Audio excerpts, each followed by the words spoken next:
ಸಮಯಸಾರ ಭಾಗ 8 ಸಮಯಸಾರ ಭಾಗ 8 ಶ್ರೀ ಋಷಭನಾಥರಿಂದ ವರ್ಧಮಾನರವರೆಗೆ 24 ತೀರ್ಥಂಕರರಿಗೆ ಜಯವಾಗಲಿ. ನನ್ನ ಸಮಸ್ತ ಗುರುಗಳಿಗೆ ಜಯವಾಗಲಿ. ಈಗ ನೀವು ಸಮಯಸಾರವನ್ನು 8ನೇ ಭಾಗದಲ್ಲಿ ಕೇಳ್ತಾ ಇದ್ದೀರಿ. 7 ಭಾಗಗಳು ಹಿಂದೆ ಮುಗಿದೋಗಿದ್ದಾವೆ, ಅದನ್ನು ಕೇಳ್ಕೊಬರ್ರಿ. ನೇರವಾಗಿ ಅದನ್ನು ಕೇಳೋದ್ರಿಂದ ಏನೂ ಗೊತ್ತಾಗೋದಿಲ್ಲ. ಈಗ ಪ್ರಶ್ನೆ 154. ಇಲ್ಲಿ ಹಾಗಿದ್ದರೆ ವ್ಯವಹಾರ ನಯದ ಕಥನ ಏನು ಇದೆ? ಉತ್ತರ: ಬೇರೆಯವರಿಗೂ ಕೂಡ ಇದನ್ನೇ ಉಪದೇಶ ಮಾಡಬೇಕು ಎಂದು ಇಲ್ಲಿ ವ್ಯವಹಾರ ನಯದ ಕಥನ ಇದೆ. ಪ್ರಶ್ನೆ 155. ಒಂದೇ ಆತ್ಮನನ್ನು ಏಕಕಾಲದಲ್ಲಿ ಏಕ ಮತ್ತು ಅನೇಕವಾಗಿ ನೋಡಬಹುದೇ? ಉತ್ತರ: ನೋಡಬಹುದು. ಒಬ್ಬನೇ ಇದ್ದರೂ ಕೂಡ ವ್ಯವಹಾರ ದೃಷ್ಟಿಯಿಂದ ನೋಡಿದರೆ ಅನೇಕ ರೂಪನಿದ್ದಾನೆ. ಏಕೆಂದರೆ ಅವನು ದರ್ಶನ, ಜ್ಞಾನ, ಚಾರಿತ್ರ್ಯ ರೂಪದಿಂದ 3 ಭಾವಗಳಲ್ಲಿ ಪರಿಣಮನ ಮಾಡುತ್ತಾನೆ. ಪ್ರಶ್ನೆ 156. ಶುದ್ಧ ನಿಶ್ಚಯ ನಯದಿಂದ ನೋಡಿದರೆ ಆತ್ಮ ಹೇಗೆ ಇರುತ್ತಾನೆ? ಉತ್ತರ: ಪ್ರಕಟ ಜ್ಞಾಯಕತ್ವ ಜ್ಯೋತಿ ಮಾತ್ರದಿಂದ ಆತ್ಮನು ಏಕಸ್ವರೂಪನು ಇರುತ್ತಾನೆ. ಈಗ ಆಚಾರ್ಯ ಶ್ರೀ ಕುಂದಕುಂದರು ಜೀವಾಧಿಕಾರದ 17 ಮತ್ತು 18ನೇ ಸಂಖ್ಯೆಯ ಗಾಥೆಯನ್ನು ಹೇಳಲಿದ್ದಾರೆ, ಕೇಳ್ರಿ. ಜಹಣಾಮಕೋ ವಿಪುರಿಸೋ ರಾಯಾಣಂ ಜಾಣಿ ಊಣ ಸದ್ದಹದಿ ತೋತಂ ಅಣುಚರದಿ ಪುಣೋ ಅತ್ತತ್ತೀವೂ ಪಯತ್ತೇಣ ಏವಂ ಹಿ ಜೀವರಾಯ ನಾದವೋ ತಹಾಯ ಸದ್ದಹೇಧವೋ ಅಣುಚರಿಧವೋ ಯಾ ಪುಣೋ ಸೋಚೇವದು ಮೋಕ್ಷ ಕಾಮೇಣ. ಈಗ ಇಲ್ಲಿ 17 ಮತ್ತು 18ನೆಯ ಸಂಖ್ಯೆಯ ಗಾಥೆಯ ಅರ್ಥವನ್ನು ಹೇಳಲಾಗುತ್ತದೆ. ಹೇಗೆ ಯಾರಾದರೂ ಧನಾಪೇಕ್ಷೆಯುಳ್ಳ ಪುರುಷನು ರಾಜನನ್ನು ತಿಳಿದು ಶ್ರದ್ಧೆ ಮಾಡುತ್ತಾನೆ, ಅದರ ನಂತರ ಅವನ ಉತ್ತಮ ರೀತಿಯಿಂದ ಸೇವೆ ಮಾಡುತ್ತಾನೆ. ಇದೇ ಪ್ರಕಾರ ಮೋಕ್ಷದ ಇಚ್ಛೆ ಇರುವವರು ಜೀವರಾಜನನ್ನು ತಿಳಿಯಬೇಕು ಮತ್ತು ಅದೇ ಪ್ರಕಾರ ಶ್ರದ್ಧೆ ಮಾಡಬೇಕು. ಅದಾದ ನಂತರ ಅನುಚರಣ ಅಂದರೆ ಆಚರಣೆ ಮಾಡಬೇಕು, ತನ್ಮಯವಾಗಬೇಕು. ಇದು ಗಾಥೆಯ ಅರ್ಥ ಆಯಿತು. ಪ್ರಶ್ನೆ 157. ಆತ್ಮನು ದರ್ಶನ, ಜ್ಞಾನ, ಚಾರಿತ್ರ್ಯದಲ್ಲಿ ಸ್ಥಿರನಾಗಲು ಏನು ಮಾಡಬೇಕು? ಇದಕ್ಕೆ ಉತ್ತರ: ನಿಶ್ಚಯವಾಗಿ ಧನಾರ್ಥಿ ಅಂದರೆ ಹಣದ ಇಚ್ಛುಕ ಪುರುಷನು ಮೊದಲು ರಾಜನ ಪರಿಚಯ ಮಾಡಿಕೊಳ್ಳುತ್ತಾನೆ. ನಂತರ ಅವನ ಮೇಲೆಯೇ ಶ್ರದ್ಧೆಯನ್ನು ಇಡುತ್ತಾನೆ. ಆ ನಂತರ ಅವನನ್ನೇ ಸೇವಿಸುತ್ತಾನೆ. ಅದೇ ಪ್ರಕಾರ ಮೋಕ್ಷಾರ್ಥಿಯೂ ಕೂಡ ಮೊದಲು ಆತ್ಮನನ್ನು ತಿಳಿಯಬೇಕು, ಅವನ ಮೇಲೆಯೇ ಶ್ರದ್ಧೆಯನ್ನು ಇಡಬೇಕು. ಅದಾದ ನಂತರ ಅವನನ್ನೇ ಸೇವಿಸಬೇಕು. ಕಾರಣ ನಿಷ್ಕರ್ಮ ಅವಸ್ಥಾರೂಪ ಅಭೇದ ಶುದ್ಧ ಸ್ವರೂಪದ ಸಾಧ್ಯತೆಗಳು ಇದೇ ಪ್ರಕಾರವಾಗಿ ಸಿದ್ಧವಾಗುತ್ತವೆ. ಅನ್ಯಥಾ ಅನುಪಸ್ಥಿತಿ ಇದೆ ಅಂತಂದರೆ ಸಾಧ್ಯ ಆಗುವುದಿಲ್ಲ. ಯಾವ ಸಮಯದಲ್ಲಿ ಆತ್ಮನ ಅನುಭವದಲ್ಲಿ ಬಂದಂತಹ ಅನೇಕ ಪರ್ಯಾಯ ರೂಪ ಭೇದ ಭಾವದಿಂದ ಕೂಡಿದ್ದರೂ ಸಹ ಎಲ್ಲ ಭೇದ ಜ್ಞಾನಗಳ ಪ್ರವೀಣತೆಯಿಂದ ಅವನೇ ನಾನು ಎಂದು ಅನುಭೂತಿ ಆಗುತ್ತದೆ. ಇಂತಹ ಆತ್ಮಜ್ಞಾನದಿಂದ ಪ್ರಾಪ್ತವಾದ ಈ ಆತ್ಮನನ್ನು ಹೇಗೆ ತಿಳಿದಿದೆಯೋ ಅದೇ ಪ್ರಕಾರ ಇದ್ದಾನೆ.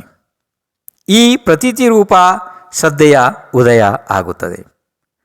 ಅದೇ ಸಮಯದಲ್ಲಿ ಅನ್ಯ ಭಾವಗಳು ದೂರವಾದ ಕಾರಣ ನಿಶ್ಶಂಕ ರೂಪದಿಂದ ಸ್ಥಿರನಾಗಲು ಸಮರ್ಥವಾದ್ದರಿಂದ ಆತ್ಮನಲ್ಲಿ ಲೀನತೆಯ ಆಚರಣೆಯ ಉದಯ ಆಗುತ್ತದೆ. ಈ ಪ್ರಕಾರ ಸಾಧ್ಯರೂಪ ಆತ್ಮನ ಸಿದ್ಧಿ ಆಯಿತು. ಉಪಪತ್ತಿಯು ಅದೇ ಪ್ರಕಾರವಾಗಿದೆ, ಬೇರೆ ರೀತಿಯೂ ಅನುಪಪತ್ತಿ ಇದೆ.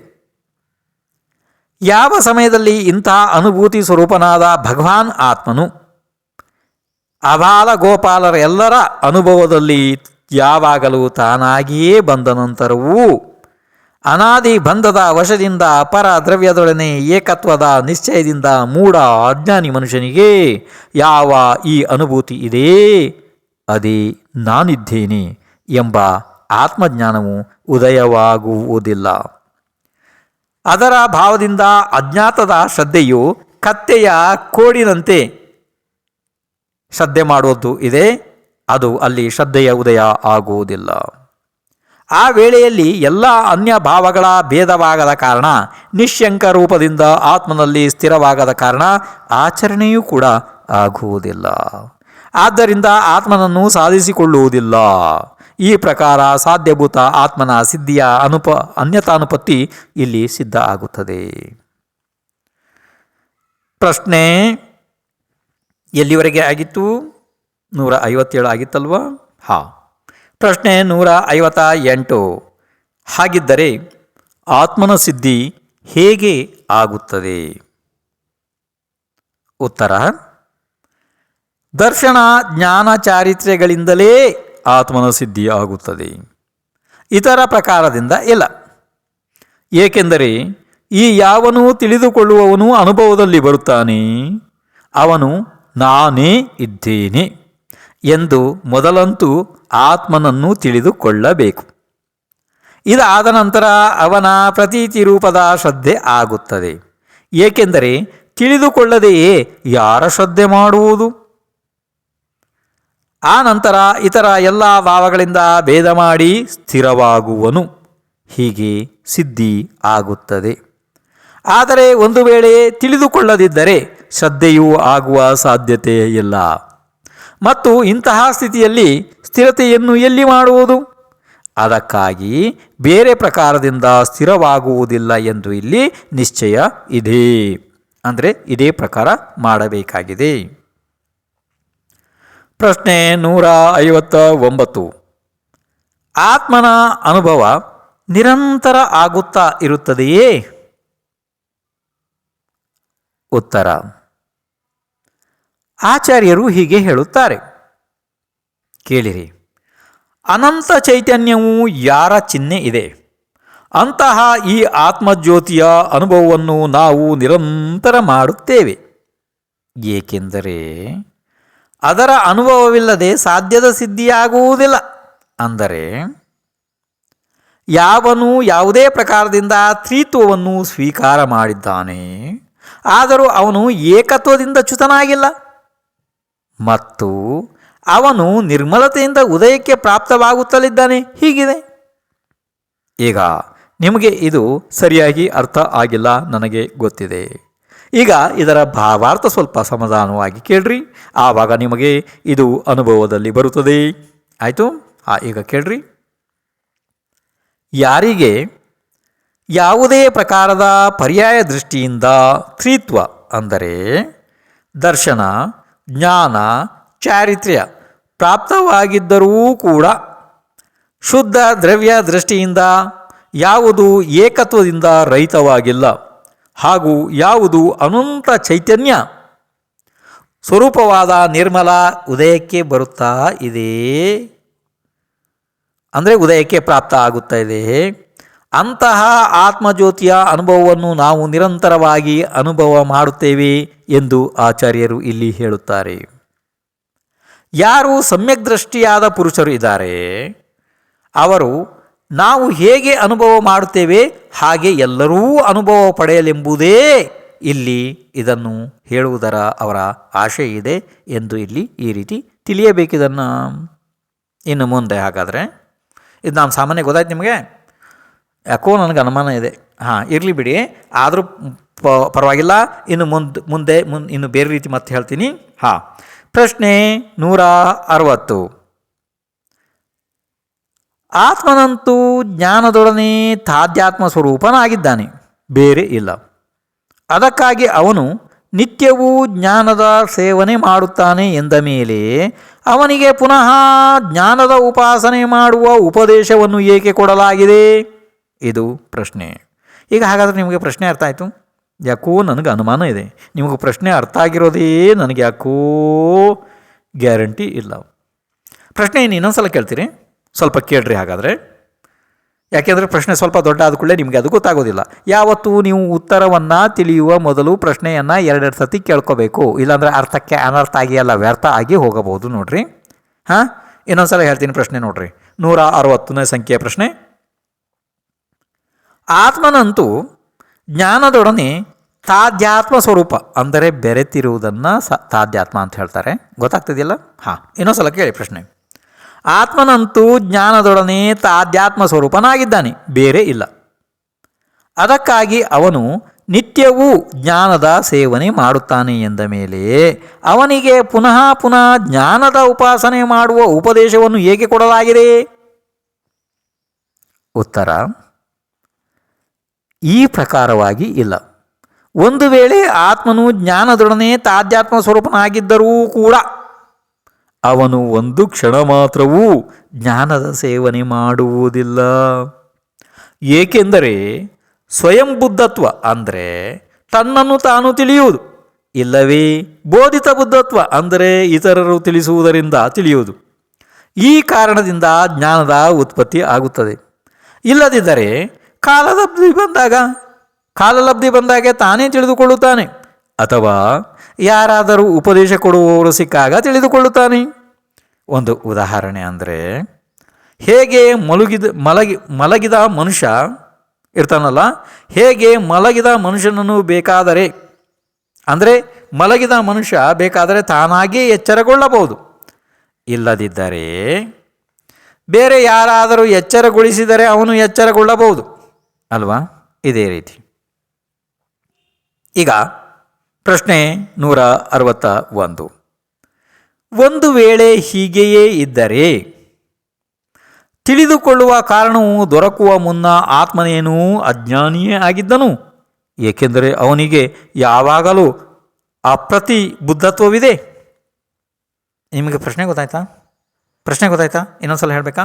ಯಾಕೆಂದರೆ ಪ್ರಶ್ನೆ ಸ್ವಲ್ಪ ದೊಡ್ಡ ಆದರೆ ನಿಮಗೆ ಗೊತ್ತಾಗಲ್ಲ, ನನಗೆ ಗೊತ್ತಾಗುತ್ತದೆ. ಇನ್ನೊಂದು ಸಲ ಸಮಾಧಾನವಾಗಿ ಕೇಳ್ರಿ. ಪ್ರಶ್ನೆ ಸಂಖ್ಯೆ 161.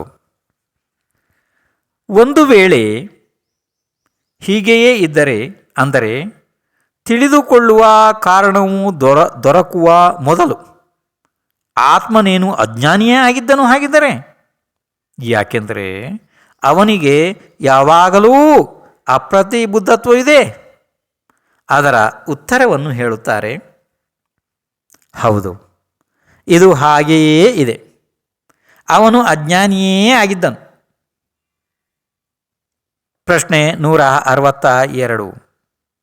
ಆತ್ಮನು ಎಷ್ಟು ಸಮಯದವರೆಗೆ ಅಪ್ರತಿಬುದ್ಧನಿರುತ್ತಾನೆ? ಈಗ ಅದನ್ನು ಹೇಳುವ ಸಲುವಾಗಿ ಅಂದರೆ ಇದರ ಉತ್ತರ ಹೇಳುವ ಸಲುವಾಗಿ ಆಚಾರ್ಯರು ಮುಂದಿನ ಗಾಥೆ ಹೇಳುತ್ತಾರೆ.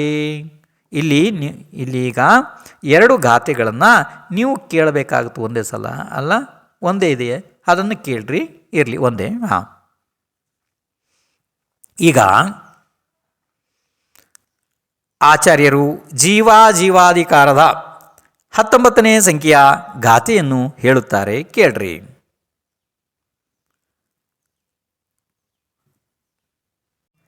ಕಮ್ಮೇಣೋ ಕಮ್ಮಮಿಯ ಅಹಮಿದಿ ಅಹಕಂಚ ಕಮ್ಮಣೋ ಕಮ್ಮಂ ಜಾ ಏಸ ಖಲು ಬುದ್ಧಿ ಅಪ್ಪಡಿ ಬುದ್ಧೋ ಹವಧಿ ಥಾವ.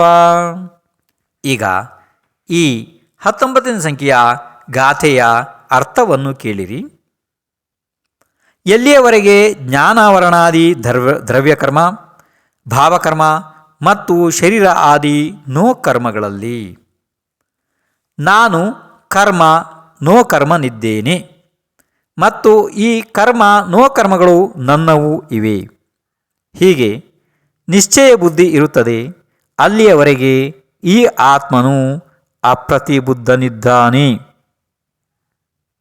ಇದು ನಿಮಗೆ ಗಾಥೆಯ ಅರ್ಥ ಆಯಿತು ಅಲ್ಲವೇ?